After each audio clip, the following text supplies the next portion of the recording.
ইয়েমেনের হুতি বিদ্রোহীদের তীব্র হামলা, ৪ বছরের সর্বোচ্চ প্রাণহানি। ইয়েমেনের ইরান সমর্থিত হুতি বিদ্রোহীরা দেশটির সরকারি বাহিনীর বিরুদ্ধে ব্যাপক ক্ষেপণাস্ত্র ও ড্রোন হামলা চালিয়েছে। এই হামলায় শতাধিক সেনা নিহত ও আহত হয়েছে বলে দাবি করেছে হুতি বিদ্রোহীরা।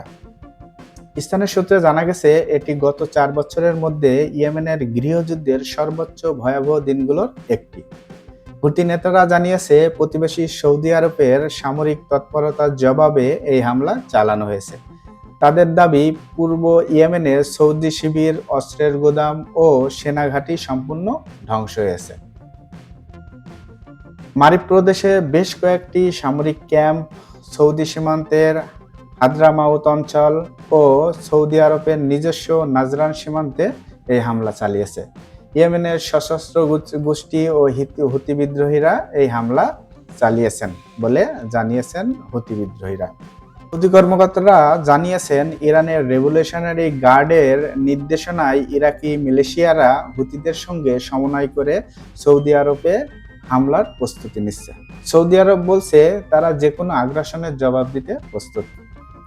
২০১৪ সাল থেকে ইয়েমেনের ইরান সমর্থিত হুতি বিদ্রোহীরা ও মার্কিন সৌদি সমর্থিত ইয়েমেনি সরকারের মধ্যে ছায়াযুদ্ধ চলছিল।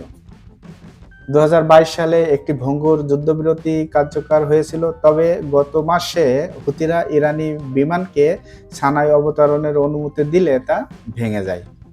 এরপরে হুতিরা সৌদি বিমানগুলোকে নৌ অবরোধের ঘোষণা করে এবং তেল ট্যাঙ্কার লক্ষ্য করে হামলা শুরু করে। প্রিয় দর্শক, আমাদের চ্যানেলের সাথেই থাকুন এবং আমাদের সাথে থাকুন এবং নতুন নতুন খবর পেতে আমাদের চ্যানেলকে সাবস্ক্রাইব করুন। আসসালামু আলাইকুম।